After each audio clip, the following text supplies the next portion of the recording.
¿sí? Seguimos con esto, digamos. ¿Qué es lo que vamos a ver ahora? ¿Está? A las 4, bárbaro. ¿Qué es lo que vamos a ver ahora? Yo acá muy alegremente, después que planteé el problema, dije, bueno, si de la g de x y yo puedo despejar y como función de x, hago esto. ¿Está bien?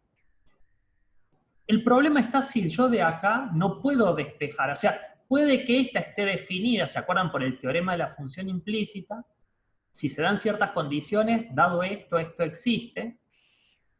Pero muchas veces no se puede despejar. ¿Está bien? Entonces, quiero ver cómo lo resuelvo en ese caso, porque muchas restricciones tienen ese problema de que uno no puede despejar a una variable en función de la otra. Ahí entonces aparece un método de solución de ese problema que se llama método de multiplicadores de Lagrange, que es lo que vamos a ver ahora. Lo que vamos a ver es un método que se llama multiplicadores de Lagrange. ¿Sí? Justamente para resolver ese problema. ¿Sí? Es decir, vamos a partir exactamente de la misma idea de recién. Voy a definir una función objetivo z f de x, y. ¿Sí? Esta de acá dijimos que es nuestra función objetivo. ¿Sí? Y una restricción g de x, y igual a 0, y esto de acá es nuestra restricción. Fíjense que no pongo función restricción, sino solo restricción, porque esto no hace falta que sea una función, ¿sí? Puede ser una ecuación cualquiera. Entonces, por eso le pongo restricción en vez de función objetivo. De función restricción, perdón. Esta sí es una función porque es la función que yo quiero optimizar. ¿Bien? Vamos a suponer de vuelta que esta g de x igual a 0 define, pongo abreviado ahora, a y como h de x. ¿Sí? Que la define, no quiere decir que la pueda despejar, pero sí a través del teorema de la función implícita que la define. ¿Sí? Si esto está definido, yo podría definir una nueva función, le voy a llamar h mayúscula, que tenga a x igual a x y a y como h de x. ¿Para qué voy a hacer esto? Fíjense, voy a componer estas funciones para dejar todo en función de x. Es decir, yo tengo mi variable z como función de x, y. ¿Sí? A través de una f. ¿Sí? Es esta que está acá arriba. Z como función f de x, y. Y ahora x, y los pongo en función solo de x. A través de esta h que yo definí. ¿Sí? La pongo así vectorial porque en realidad me queda x igual a x, o sea, x pasa derecho acá, y x igual a h de x. ¿Sí? Entonces esta de acá es mi función compuesta, mi f compuesta con h. Si repasamos todo lo que vimos hasta ahora. Si yo puedo hacer esto, está bien, la compuesta queda solamente función de x. ¿Sí? Es decir, si yo quiero derivar z respecto de esta x, o sea, la derivada, la pongo como total porque hay una variable sola acá, ¿sí? De f compuesta con h respecto a x, que es la única variable que hay, ¿sí? Por regla de la cadena, ¿qué sería? Derivada de f respecto de x por derivada de x respecto de x. Esto es fácil porque vale 1. La derivada de x respecto de x, más la derivada de f, ahora respecto de y, ¿sí? Por la derivada de y respecto de x. ¿Bien? Esa sería la derivada de la compuesta. Pero bien, yo esto estoy asumiendo ahora que no lo puedo despejar. ¿Sí? Entonces, ¿cómo sería esta derivada por el teorema de la función implícita? Si conociendo esta, ¿cómo sería? Vamos a poner acá, por el, lo pongo abreviado, teorema de la función implícita, ¿sí? Yo sé que, ¿se acuerdan la derivada de y respecto de x? Si se acuerdan la ecuación era un menos, ¿sí? En el denominador, ¿qué va? La derivada de la implícita, que es g, respecto a la que quiero despejar, que es y. O sea que acá va la derivada de g respecto de y. ¿Sí? Y en el numerador va la derivada de la g, pero cambio la que estoy derivando por la que derivo. O sea, la derivada de g respecto de x. ¿Bien? O sea, esto que está acá lo podría reemplazar acá. ¿Sí? Entonces lo voy a reemplazar ahí. La derivada de la f compuesta con h respecto de x es igual a la derivada de f respecto de x por 1, acá, faltando espacio acá. Voy a subir un poco más la cámara. Ahí está. La derivada de f respecto de x por 1, ¿sí? Más la derivada de f respecto de y por la derivada de y respecto de x, que es esto que está acá abajo, menos la derivada de g respecto de x sobre la derivada de g respecto de y. ¿Sí? ¿Estamos hasta ahí? Fíjense, sí, ¿Eso no sería un determinante? no es un No determinante tiene. porque fíjate que hay una sola función implícita. Ah, tenés razón. ¿Sí? O sea, si yo tuviese dos implícitas, ahí sí un Claro. determinante sobre el otro. Como este es el caso el más sencillo de todo, nosotros casi todos los resolvimos con determinante porque había dos funciones implícitas. Pero este, como es una sola, directamente es el cociente de las derivadas. ¿Sí? Claro. Porque hay una sola g. Si hubiese dos implícitas, una g1 y g2, ahí sí iría un determinante sobre el otro. ¿Sí? Bien, gracias. Fíjense, si de esta compuesta yo tuviese un punto crítico, ¿cuánto debería valer esta derivada en los puntos críticos? Esta derivada debería valer 0, ¿sí? Eso, en los puntos críticos,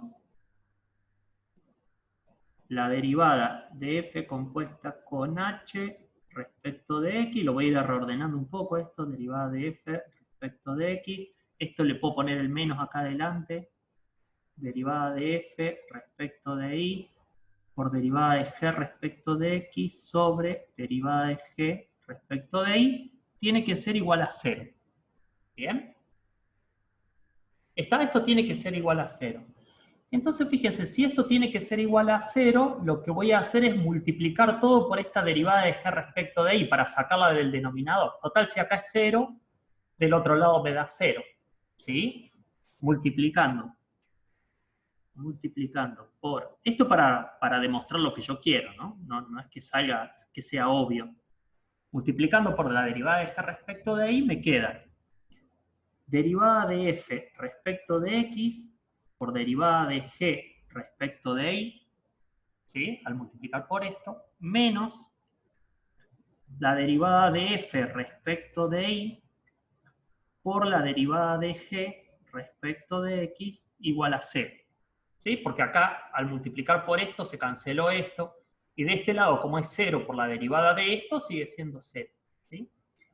Fíjense que este resultado para nosotros es importante, porque ¿qué tipo de producto ven ahí? Fíjense, la derivada de f respecto de x y la derivada de f respecto de y son el gradiente de la f.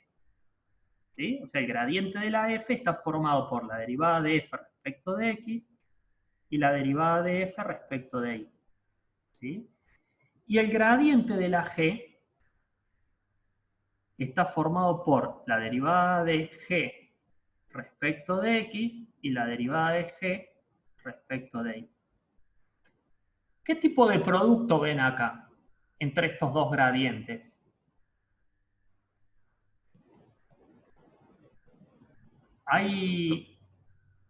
Si fuese producto punto, sería derivada de f respecto de x por derivada de g respecto de x, más derivada de f respecto de y por derivada de g respecto de y. Claro, es un producto cruz, ¿sí? Esto en realidad se puede ver como el gradiente de la f en producto cruz con el gradiente de la g. El producto cruz es un vector, pero en R2, esto me da componente en Z, entonces por acá es 0. Acá es el vector 0,01, ¿sí? Lo que me está diciendo esto, fíjense, ¿cuándo el producto cruz daba 0? Cuando eran colineales, ¿o no? Cuando eran colineales, exactamente. O sea que la conclusión importante de acá es que en los puntos críticos, el gradiente de la f es proporcional al gradiente de la g. ¿Sí? No en cualquier lado, sino en x0 y 0, en el punto crítico. Este es un resultado que vamos a analizar bastante. Fíjense que por una cuestión de comodidad para lo que viene ahora, yo la constante de proporcionalidad esta, al que le llamé lambda, le voy a poner un menos acá. Sigue diciendo lo mismo, uno es proporcional al otro, ¿no? Este es proporcional a esto, son colineales. Ese signo menos por una cuestión que viene con trabajando con los signos, no tiene mayor importancia, van a ver que en otros libros este menos no aparece y dejan un lambda ahí, una constante de proporcionalidad positiva. Bueno, yo le voy a poner un menos ahí porque me facilita lo que sigue, ¿sí? Lo importante de esta demostración teórica que llegamos hasta acá es que, fíjense qué fue lo que hicimos. Nosotros vimos que a través de componer la función y a través del teorema de la función implícita, llegamos a una expresión para la derivada de la compuesta, ¿sí? Esa derivada tenía que ser igual a 0. Entonces de acá, como esto lo tengo igualado a 0, lo empecé a reordenar un poco, ¿sí? Y acá me quedó un producto cruz, la componente en z de un producto cruz, porque fíjense que es la derivada de la f respecto de x por derivada de g respecto de y, menos derivada de f respecto de y por derivada de g respecto de x. Definiendo los gradientes de esta manera, es el producto cruz de los dos gradientes. ¿Sí? El producto cruz da 0, como recién dijeron ahí, cuando los vectores son colineales. O sea, el producto punto daba 0 cuando los vectores eran perpendiculares. ¿Sí? Pero el producto cruz da 0 cuando son colineales, es decir que el gradiente de la f es proporcional al gradiente de la g. ¿Sí? O sea, lo que estoy diciendo acá, si lo hago acá, es que el gradiente de la f es colineal, lo hago un poquito ahí cruzado para no solo, con el gradiente de la g, están los dos en la misma dirección. Puede ser que no tengan la misma amplitud. Entonces lo que digo es que este tiene que ser proporcional a este otro. ¿Sí? La constante de proporcionalidad, le podría haber llamado K, lo que sea, bueno, por cómo es la teoría de Lagrange, en general a esta constante de proporcionalidad le llaman menos lambda. ¿Está bien? Y lo que es importante es quedarme ahora con este concepto. ¿Sí?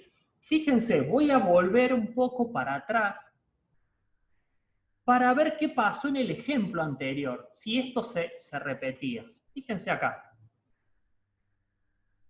¿Se acuerdan de este problema? Fíjense, dibujemos los conjuntos, acá los voy a dibujar a un costado, los conjuntos de nivel de este paraboloide. ¿Cómo son los conjuntos de nivel? En X, Y, ¿no? Esto es X y esto es Y. Los conjuntos de nivel, es decir, si yo corto con valores de Z constante, los conjuntos de nivel son circunferencias, ¿sí? O sea, tendría acá el nivel 0, no sé, el nivel 1/4, el nivel 1/2. Bueno, esta no salió tan centrada.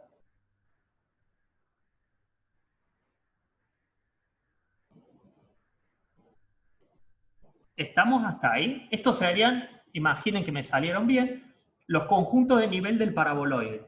¿Sí?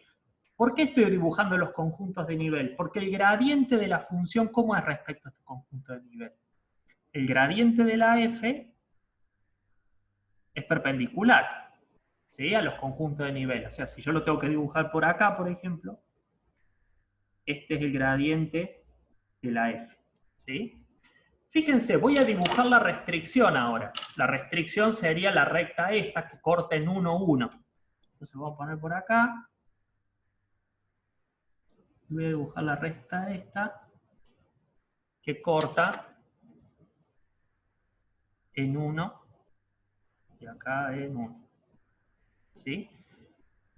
¿Qué me dijo la teoría que acabo de ver recién? Que en el punto donde esté el mínimo, o el máximo, el punto crítico, ¿sí? El gradiente de la f, fíjense cómo es. El gradiente de la f acá es así. Es perpendicular a la curva, ¿sí? Y el gradiente de la g, fíjense, si esta es la g, el gradiente de la g es perpendicular, o sea que también está acá.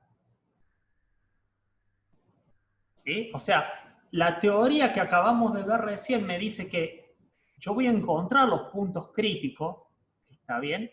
En aquellos puntos donde el gradiente de la g, si yo lo dibujo en otro lado, el gradiente de la g, bueno, como es una recta, está siempre acá, ¿no? Sería siempre en este sentido. Este es el gradiente de la g en este punto, acá está el gradiente de la g en este punto. Pero en el punto donde está el mínimo, este punto corresponde en esta figura a este, ¿sí? El punto donde está el mínimo, el gradiente de la función con el gradiente de la restricción son colineales, ¿sí? Y esa es una información que vamos a usar un montón para definir lo que sigue, ¿está? ¿Estamos hasta ahí? Fíjense, entonces, llegamos a esto que está acá, que los gradientes tienen que ser colineales, ¿sí? Luego, fíjense, lo que voy a hacer, lo vamos a pasar acá, a ver, así vemos esto. Dijimos, voy a copiar esto de nuevo. ¿Cómo?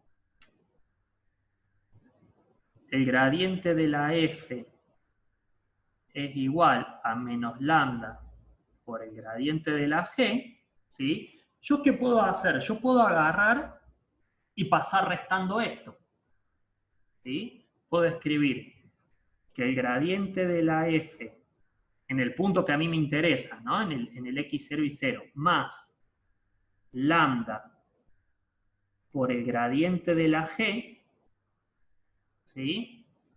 Tiene que ser igual a 0, ¿sí? Esto como son vectores, obviamente esto de acá es un vector, ¿no? Un 0, un vector nulo. ¿Bien? ¿Estamos hasta ahí? Ahora fíjense, yo podría sacar el operador lambda como factor común hacia la izquierda. O sea, yo podría poner el operador lambda aplicado a f más lambda por g igual a 0. ¿Sí? O sea, lo único que hice es este operador lambda de derivada, sacarlo hacia la izquierda. ¿Bien? Si es así, ahora fíjense, esto de acá adentro, yo lo puedo definir como una nueva función.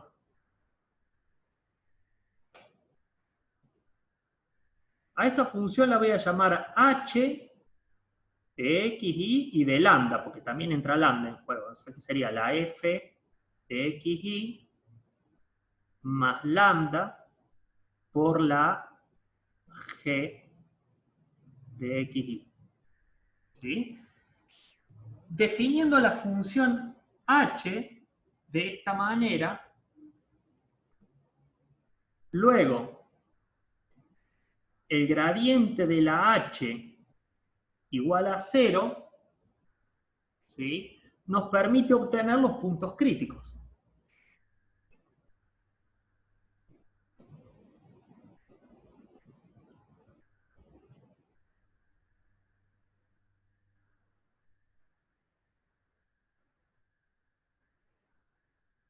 ¿Sí? Y bueno, y toda esta es la idea de multiplicadores de Lagrange. Uno entonces lo podría sistematizar de la siguiente manera. Me creo una función h de esta manera, ¿sí? Como la f más lambda por g. Y después lo que hago para encontrar los puntos críticos de esto es hacer el gradiente de la h igual a 0. ¿Sí? Y ahí se acaba todo el problema. ¿Sí? Podríamos aplicarlo a eso rápido al problema anterior. ¿Sí? ¿Se acuerdan? Si volvemos sobre el ejemplo,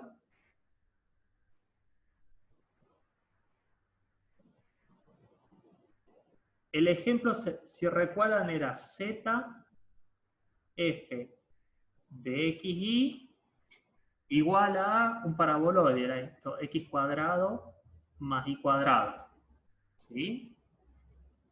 Y mi g de xy era, lo busco por acá, x más y menos 1 igual a 0. ¿Sí? Entonces, ¿qué dice el método de los multiplicadores de Lagrange? Bueno, fabríquese una h que va a ser función de x y lambda, que sea la función, x, la f de xy es x cuadrado más y cuadrado, ¿sí?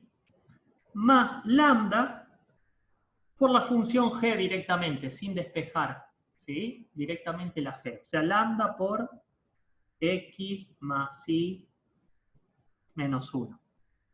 ¿Sí?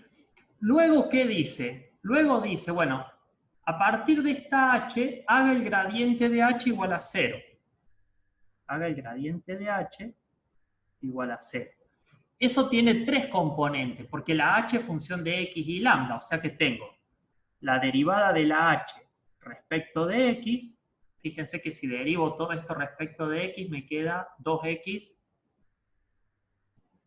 más lambda, porque acá me queda la derivada de x, que es 1, o sea, más lambda, igual a 0. La derivada de h respecto de y, que sería 2i más lambda,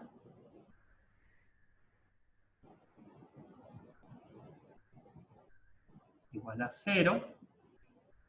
¿Sí? Y me está quedando la derivada de h respecto de lambda, que me queda x más y menos 1 igual a 0. ¿Bien? Fíjense que acá me queda un sistema de tres ecuaciones con tres incógnitas. ¿Sí? Yo podría, por ejemplo, despejar de esta primera lambda. O sea, yo sé que lambda es igual a 2x, perdón, menos 2x. ¿Sí? Lambda acá de la segunda es menos 2i, así que puedo igualar esta con esta. Si yo igualo esta con esta, ¿qué me va a quedar? Que x es igual a y. ¿Sí? Luego, si x es igual a y, lo puedo reemplazar acá. Me queda x más y, que es igual a x, menos 1, igual a 0. Acá tengo que 2x es igual a 1. Entonces, x es igual a 1 medio. Como x es igual a y es igual a 1 medio. ¿Sí? Fíjense que obtuve como punto crítico lo mismo que recién, ¿no? O sea, el x0 y 0 es el punto 1 medio, 1 medio. Hice muchas más cuentas por este lado. Hice mucho más cuentas porque fíjense que armé la h, tuve que hacer 3 derivadas. Si bien este era un problema fácil, tuve que resolver un sistema de 3 ecuaciones con 3 incógnitas para encontrar el punto. ¿Sí? Y si bien encontré el punto, todavía no lo clasifiqué, que eso es otra cosa que me está faltando, digamos. Bueno, este punto crítico, ¿qué es? Encontraba así. ¿Cuál es la única ventaja, que es una ventaja importante de este método como generalización? es que fíjense que nunca tuve que despejar de esta ecuación. O sea que si esta ecuación es compleja y no puedo despejar x en función de y o y en función de x, esta h la armo siempre. Porque es cuestión de agarrar esto, más lambda por esto, y esta h ya está. Y después aplico el procedimiento. ¿Está bien? Entonces este método es un método mucho más general que el anterior. ¿Sí? ¿Qué me estaría faltando para este método? Y bueno, lo que me estaría faltando es cómo clasifico el punto. ¿Sí? Lo que les voy a presentar ahora no lo vamos a demostrar, es el criterio de la segunda derivada para ver con este método cómo se clasifican los puntos. ¿Sí? Se los voy a contar en el ratito que nos queda. Es decir, el criterio de la segunda derivada.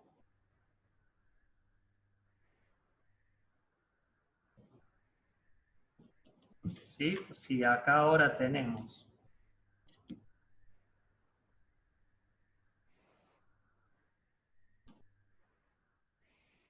de vuelta, si tuvimos nuestra z f de xy como función objetivo, ¿sí? Nuestra g de xy igual a 0 como restricción, ¿sí? Armamos nuestra función de Lagrange,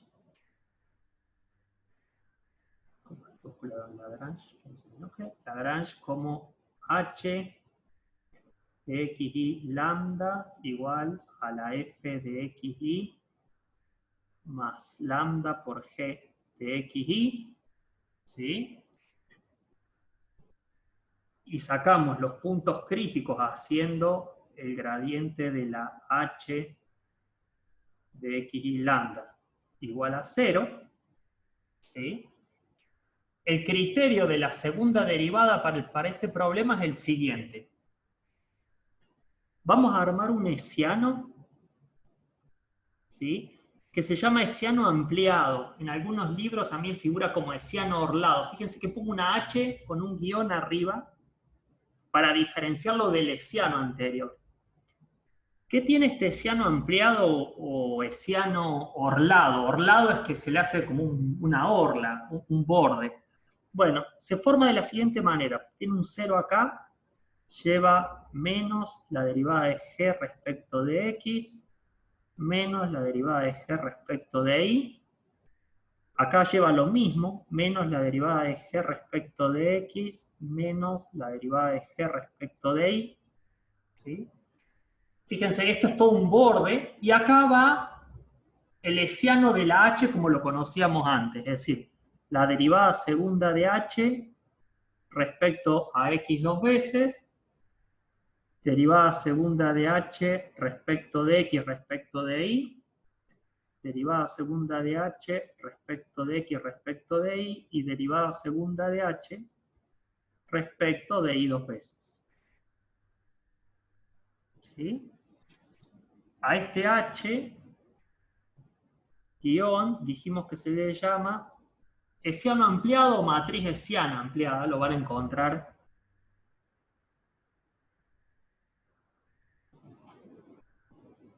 ampliado, o en algunos libros aparece orlado, porque bueno, esta orla es como un adorno que tiene esto acá, ahí que viene el nombre. ¿Sí? Pero fíjense que se arma la matriz hessiana nueva así, y esa matriz se llama hessiano ampliado. GC fue un matemático alemán. Y bueno, el nombre de esa matriz viene en homenaje a ese matemático. Lo que dice el criterio de evaluación, que no lo voy a demostrar, es que si el determinante de esa matriz hessiana es menor que 0, tengo un mínimo local. Si el módulo determinante es del hessiano ampliado es mayor que 0, tengo un máximo local. ¿Sí? Y si el módulo del hessiano ampliado es igual a 0, el criterio no concluye. ¿Sí? No puedo decir qué es lo que tengo. ¿Bien?